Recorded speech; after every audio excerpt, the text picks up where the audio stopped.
नमस्कार। जैसा कि आपको पता है कि लद्दाख में भारतीय फोर्सेस चाइना के खिलाफ घुस चुकी हैं। जी हाँ, और दूसरी तरफ पाकिस्तान के अंत की कोशिशें जारी हैं। जी हाँ, आज इसी मुद्दे पे चर्चा के लिए हमने मदऊ किया है दो अहम लोगों को। एक तरफ डिफेंस एनालिस्ट जनाब दीपक चूड़िया साहब और दूसरी तरफ खुफिया एजेंसी रॉ के खुफिया एजेंट और कमांडर जनाब कल्लू यादव साहब। जी हाँ, मैं आप दोनों मेहमानों का बहुत स्वागत करता हूँ। जी हाँ, चलिए अब प्रोग्राम का आगाज करते हैं। प्रोग्राम दिल जले के साथ दीपक चौरसिया आ गया है नए मुद्दे के साथ।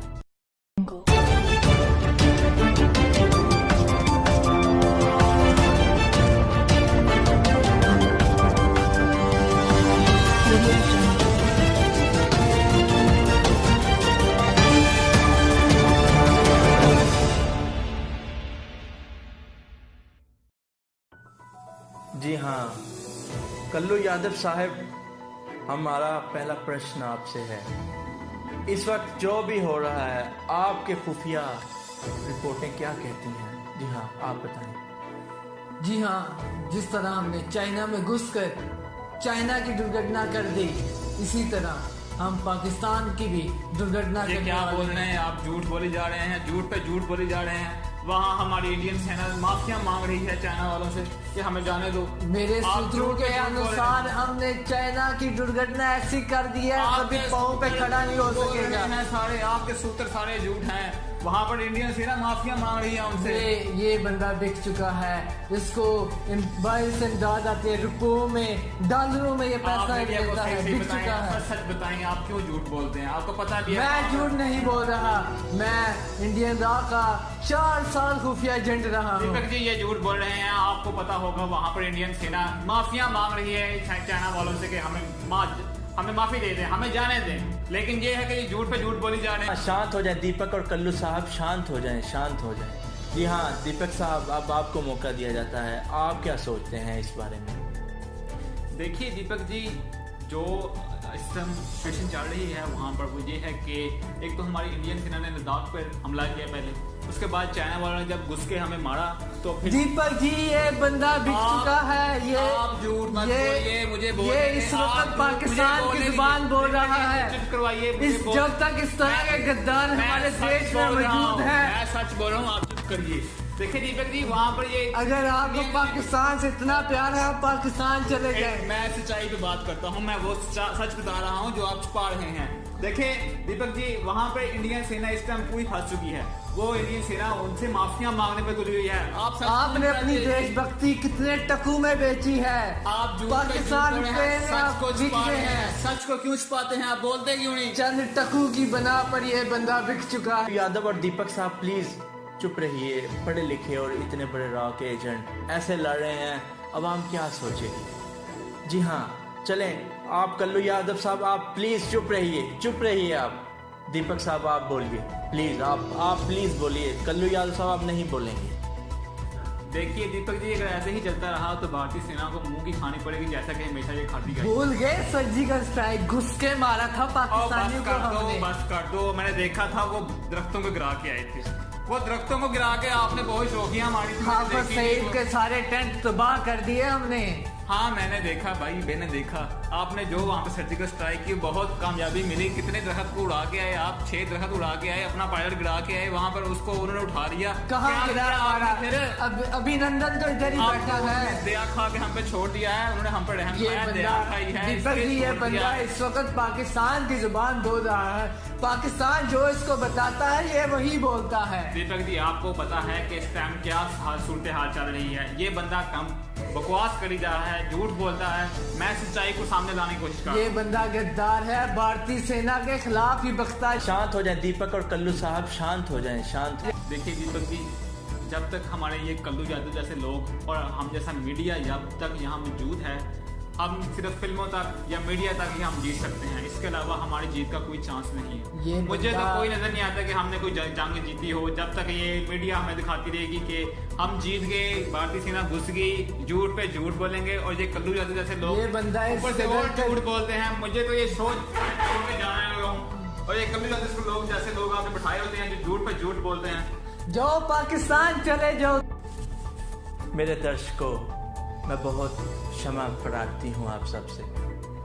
आपने देखा जैसे कि दीपक साहब प्रोग्राम को बीच में ही छोड़कर चले गए और कल्लू यादव साहब को भी हमारी टीम ने धक्के देकर बाहर निकाल दिया। अब प्रोग्राम के अगले हिस्से पर चलते हैं। पिछले हिस्से पर बात नहीं होगी और मुझे बड़ी शर्म आ रही है। अब अगला हिस्सा, जी हाँ, आज हम बात करेंगे दूसरे मुद्दे पे।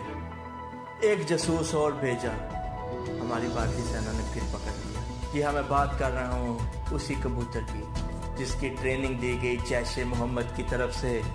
जी हाँ, हमारे रिपोर्टर जो कबूतर से कुछ क्वेश्चन और कुछ प्रश्न पूछ कर आए हैं, हम उनको बुलाते हैं और पूछते हैं कि आखिर क्या हुआ वहाँ। जी हाँ, अश्लील कुमार साहब, आपने उधर क्या देखा? जी बिल्कुल दीपक साहब, जब मैं वहाँ पहुँचा तो हमारे खुफिया एजेंसी के चीफ साहब उस कबूतर का जिस्मानी निर्माण कर रहे थे और वो कबूतर इस कदर ट्रेनिंग याफ्ता था कि हर सवाल पर वो यही कह रहा था, मैं नहीं बताऊंगा, मैं नहीं बताऊंगा।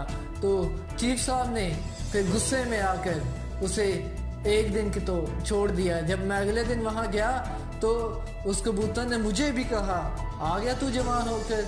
अब चीफ साहब इस कदर बौखलाहट का शिकार हैं कि इस कबूतर को ऐसा कौन सा शख्स है जिसने ट्रेनिंग दी है, जैश ए मोहम्मद तो नहीं हो सकती। जब हमारे चीफ साहब ने कहा उस कबूतर से कि अगर तुम कुछ नहीं बताओगे तो हम मार देंगे, तो कबूतर ने कहा कि जब तक यहाँ हूँ, जिंदा हूँ। तो अब हमारे सूत्रों के अनुसार ये मालूम किया जा रहा है कि वो कबूतर ने ट्रेनिंग किस से हासिल की कि इस कदर सख्त ट्रेनिंग कि वो कबूतर कुछ बता ही नहीं रहा। जी हाँ, बहुत धन्यवाद अश्लील कुमार साहब, हमारे नुमाइंदा जो मौजूद थे, बहुत धन्यवाद। जी हाँ, आपने नाज़रीन देखा कि कैसे एक कबूतर को इतनी सख्त ट्रेनिंग दी गई और आया भी पाकिस्तान की तरफ से। जी हाँ, अब हम चलते हैं पाकिस्तान के एक बहुत बड़े नेता जनाब शेख रशीद साहिब और उनसे हम पूछते हैं आखिर कब तक बाज नहीं आएगा पाकिस्तान अपनी ऐसी होचे हटकंडों से। जी हाँ, ओवर टू यू शेख साहब। देखिए जी, मुझे तो प्रोग्राम में कश्मीर के मसले के हवाले से बुलाया गया था। मेरा ये सिर्फ और सिर्फ ये क्वेश्चन है कि इतनी बड़ी फौज के साथ एक मुल्क एक कबूतर से डर रहा है जी। लानत हो ऐसे मुल्क पे, लानत हो ऐसे मीडिया पे जी। ये एक कबूतर से डर गया इधर। देखें शेख रशीद साहब, जनता जवाब मांगती है। आपको क्या लगता है कि आप कबूतर बेचते रहेंगे? जब कबूतर आया ही आपकी दिशा से है तो हम क्वेश्चन भी ना करें, छोड़ दें ये मीडिया। अब आप सीधा सीधा जवाब दीजिए कि वो कबूतर कहाँ से आया। जी हाँ, बोलिए। देखिए जी दीपक साहब, मैं ये प्रोग्राम में नहीं बैठ सकता आपके। देखिए जी, ये अगर इंडियन जो फौजी हैं ये कबूतरों से डर रहे हैं तो फिर तो ये 22 करोड़ अवाम आ गई तो आपका क्या बनेगा जी? ये आप तो कुछ भी नहीं कर सकेंगे। मैं तो लानत भेजता हूँ जी, आप जो कश्मीर पे कर रहे हो और ये कबूतरों से डरते हो आप लोग जी। लानत भेजता हूँ दीपक जी आपके प्रोग्राम पर और आपके मीडिया पर जी, आपके मोदी पर जी। मैं जा रहा हूँ भाई। जी हाँ नाज़रीन, फिर आपने देखा कि दीपक चौरसिया के चुभने वाले कठिन सवालों का ना दे पाया जवाब पाकिस्तान, और तुम दबा के जैसे भागा था बॉर्डरों पे वैसे ही भाग गया आज पाकिस्तान।